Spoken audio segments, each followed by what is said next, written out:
Hello viewers, আসসালামু আলাইকুম। আজ দেখাবো স্যালমন ফিশ বারবিকিউ। এটা হচ্ছে একটা সামুদ্রিক মাছ, আর আমরা সবাই জানি সামুদ্রিক মাছে ভিটামিন ডি পাওয়া যায়। ভিটামিন ডি এর খুব ভালো একটা সোর্স হচ্ছে সামুদ্রিক মাছ, তাই মাঝে মাঝে আমরা সামুদ্রিক মাছ খেতে পারি।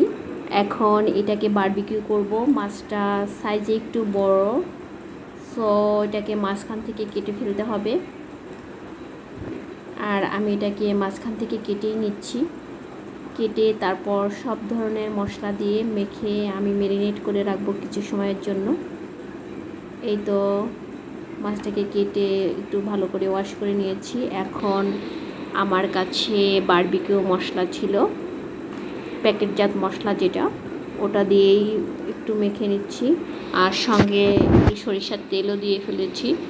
সব কিছু দিয়ে আমি এটাকে মেখে নিচ্ছি। এভাবে মেখে আমি কিছুক্ষণ রেখে তারপর ফ্রাই করে নিয়েছি। আপনারা চাইলে মাঝখান থেকে পেটের অংশ থেকে আর একটু কেটে নিতে পারেন, তাহলে মশলাটা ভালো করে মাছের সঙ্গে মিশে যাবে।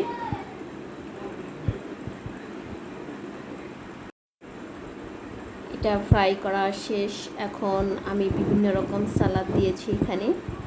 এখানে আছে ক্যাপসিকাম, গাজর, শসা, এগুলো আমি হালকা ফ্রাই করে নিয়েছি। এটার সঙ্গে আমি টমেটো সসও দিয়ে দিব। আর এই যে টমেটো সসটা দিচ্ছি, এটা হচ্ছে আমার বাসায় তৈরি করা। সসটা দিয়েই এটা খেতে খুব ভালো লাগবে। বাবার বাবা, আম্মু সবাই মিলে খাচ্ছে। Homemade sauce, homemade barbecue.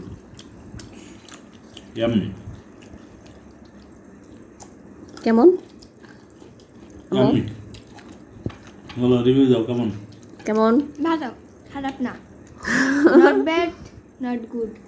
দাদি, কেমন লেগেছে তোমার কাছে? ভালো না, খারাপও না। তোমার কাছে? ভালো লেগেছে, বাট লবণ slightly higher than the recipe.